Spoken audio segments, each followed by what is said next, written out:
Wanted to do an update toolbox tour. I've had this now for over a year, haven't got to do a video yet, so I'll go over some of the things I love about it, some of the things I hate about it. We'll start with just the cart over here.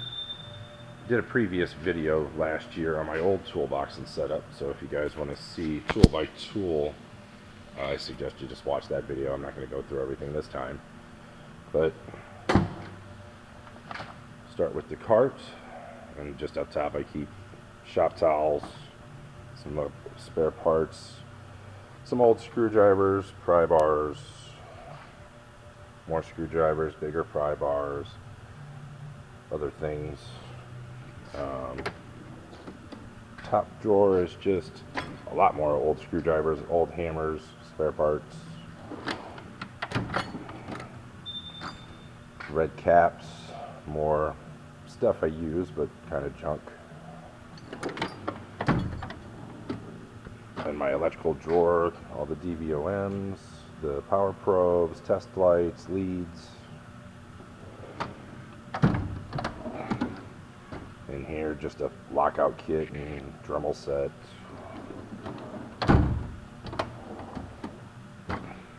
And solder gun, little slide hammer, an old lap scope, an engraver. Down here is mostly coolant system stuff, the tester, the vacuum lift, pressure tester. Alright, we'll go to the hutch. Actually, let me go back a second. So I got those 3 chrome Matco logos, which is nice. That doesn't come standard on the box. Since I opted out of the power drawer at the bottom, they sent me an extra one of those, so I ordered a 3rd. So that way when the hutch is up, it still looks nice. Let's open this. I don't keep a whole lot up top. Keep most everything in the drawers, but we've got the Snap-on battery tester and the thermal imager, flashlight. This little guy's got some pens in it and some other mirrors, razor knife. Those are just receipts in the bottom. It's got the nice power strip up top with 2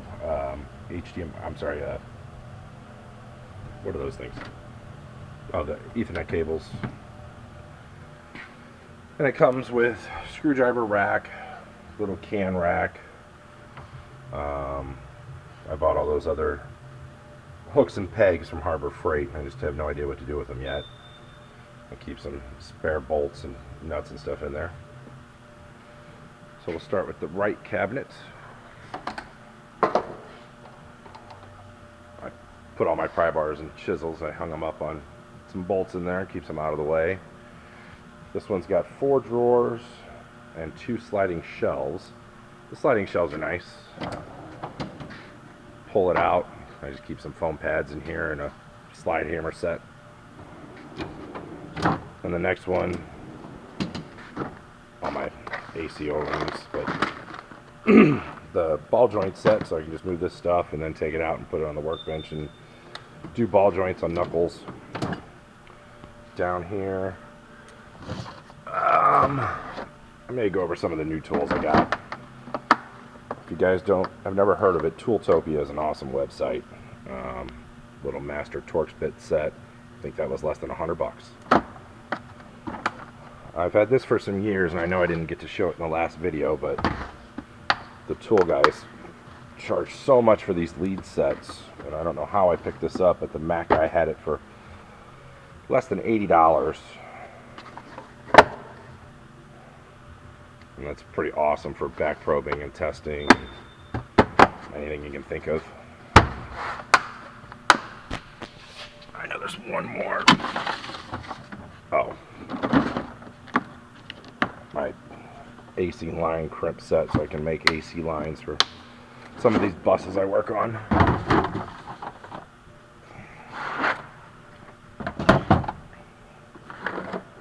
Alright, down the drawer. First one is scan tools. I got the old red brick still and all the adapters, a little quick scanner, all my oscilloscope leads, and then the Modus Ultra that I use every day. Next one down is just fuel trim tools, some camshaft timing tools, lots of spare fuses and relays. Definitely like to hang on to those. Just some odd Healy coils and quick disconnects, or the fuel line clips. Then all my fuel pressure tester stuff. And the bottom's kind of a junk drawer with all my old Makita tools that I don't really use anymore. Well, that's it for the right cabinet. And here's one thing that could be nice for some. I don't really like it. It's got this additional lock to lock up any of your personal effects. I just use this as my junk drawer. And the next one down is all my 1/2-inch ratchets and breaker bars and a couple old busted quarters. And vice grips and pipe wrenches, the tie rod tools, all the snap ring pliers, pass-through sockets, trim tools, or pop pin tools, torque sticks, all my oil change stuff, some more trim tools, pickle forks, fan clutch tools, axle poppers. Most of you guys know what this stuff is. Hose pick tools, inner tie rod tools, front end service tools, and then all the serpentine belt tools, rivet guns, freeze plug installers, more AC adapters and disconnects, little clutch aligner tool. Down here is steering wheel puller. Underneath is harmonic balancer installer, torch. These are just empty because the stuff's up top. That's the blue block. The blue box is a leak down detection or leak down tester. This thing, I'm sure people have seen this plenty of times, but I bought this off Tooltopia for like $30, and it is awesome for doing fuel pumps and GMs and Fords, anything that's got the ring that you normally use a screwdriver or hammer for. Window cups, rethreader kit, and there's a harmonic balancer puller down there.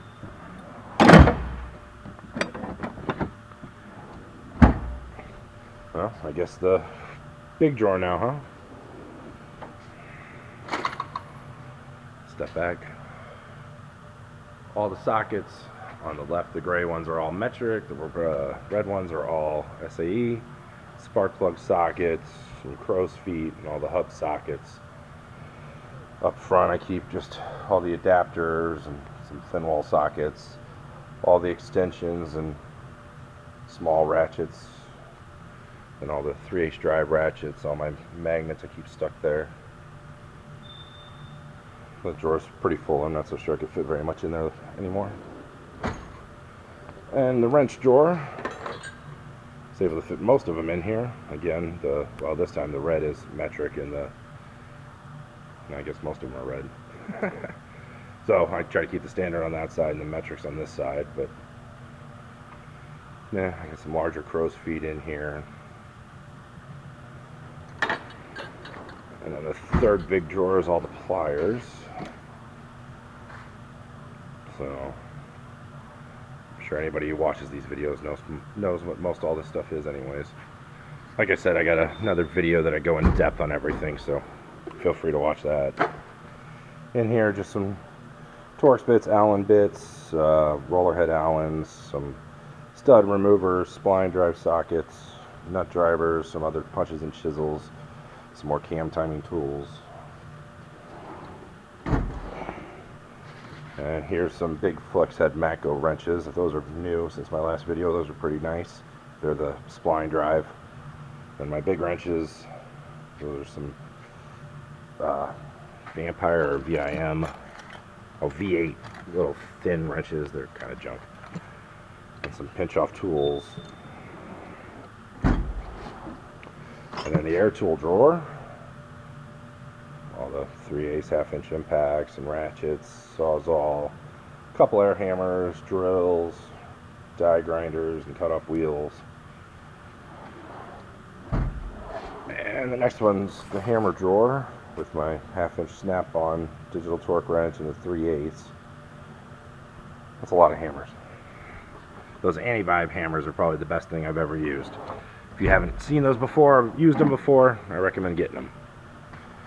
I don't think anything new's in here, so if you guys want to see what all these cases were, just watch that other video. And then top drawer, just like the other side, this one's got the same lid. I guess you can just drill out the little rivets there and take that off if you wanted to, but this one I just keep paperwork in. My hour sheets for the week. And we got pry bars, some razor blades, a pan splitter, scrapers, rolling head pry bars, files, all the screwdrivers, Torx drivers, some oddball screwdrivers,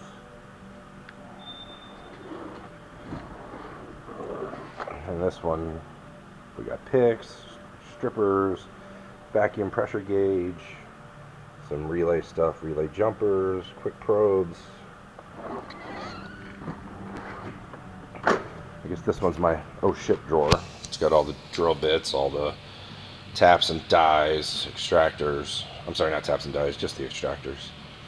Then easy outs and other things up here. Driveline sockets, little baby drill bits. The brake drawer. I don't think there's very much new in there.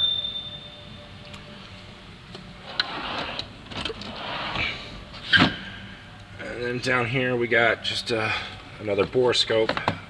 I don't think I went over it before. I got this snap-on bore scope up here, this little bitty one. Maybe I'll take it out. Forgive the...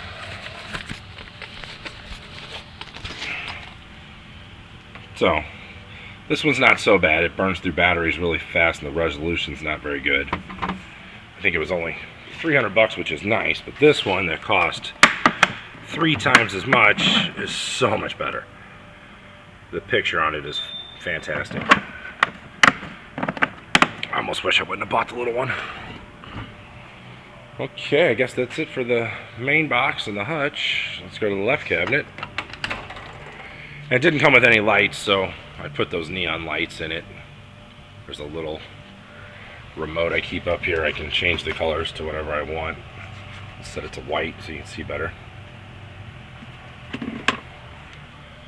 So it helps to light up the cabinets and stuff, make it look nice. Up here I got my chassis ear, wireless chassis ear, welding helmet, and some Milwaukee cases that I've kept in a tool bag. Yeah, there's not really much else up there. And then since I didn't get the power drawer down here, I opted for the one over here. So there's all the Milwaukee tools that I have. The 1/4 inch impact. This little guy's awesome. Little bit driver. The Sawzall, that thing's awesome. 90-degree ratchet, or impacting ratchet.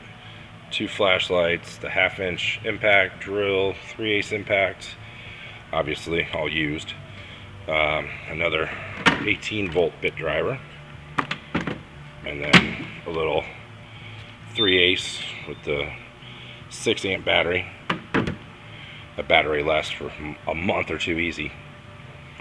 Underneath it I don't really have much. A rear brake twisting caliper tool, a spring compressor, some more drawer liners. Everything down here is kind of just not junk, but stuff to clean the toolbox with. It's kind of cool when you buy the toolbox, they send you this little tool chest care kit. Isn't that nice of them? And then down here a laptop, some more socket rails, some more drawer liners, extension cord. The handle that originally came with the cart, I didn't put it on there. I took the nicer Matco one from the toolbox and put it on there. So that's it for that. And that's that LED strip if anybody was interested. And then gloves, winter stuff, towels, an umbrella. I guess that's about it for the toolbox, huh? And I do love having the up top, so when I start tearing apart cars, I got plenty of room to put stuff. It's just a fan underneath the red fender cover. Over here on the shelf, jump packs, battery charger. I didn't put any of my chargers for the Milwaukee batteries in the cabinet. I just leave them right here. And then my green service cart. The other one doesn't move. It's more of a toolbox. So this one I actually roll around everywhere.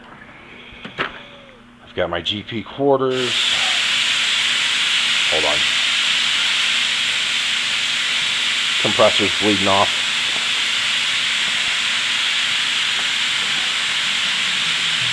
Now, some Matco super shallow 1/2 and 3/8 and some trim tools. Down here is just some longer screwdrivers, headphones that got melted obviously, tire pressure gauge, and then just junk. I don't like rolling around that big heavy cart everywhere I go, so I can load up just what tools I need for the job and take it and use just this. One other cool thing, when they delivered the toolbox, it was wrapped in these black furniture covers, or furniture moving covers. So I took some of my magnet trays, wrapped the entire back and sides with it, so that way that always stays clean. And I did the same over here. And then just a refrigerator, another storage cabinet, my stool. It fit just so perfectly. So I've got about 1 inch of clearance before the door hits. And I'll do one step back. So with it all opened and lit up, sorry the lift gets in the way. There she is. Now I know I had said I'd go over a couple things that I didn't like about it. And I'm sure this is the same with all toolboxes, because my buddy across the shop's got a Snap-on box that has the same problem. But when you open up the drawers all the way, yeah, that one didn't do it. Sometimes the slides get stuck. That one didn't do it either. So after a while, you have to give them a really hard yank back to open those slides up all the way, so that way they open evenly. There we go. See how it didn't open all the way, and I can force it all the way. Other than that, I got no complaints. For having it a year, she's still pretty clean. Looks nice. I did originally have the black lower trim pieces, but I opted out of that and got the chrome ones instead. I think it sets it off a lot nicer, especially with that, I guess they're not chrome, they're stainless steel, with that stainless steel hutch protector right there. But if you guys liked the video, leave a like. Maybe I can make some more in the future. Thank you.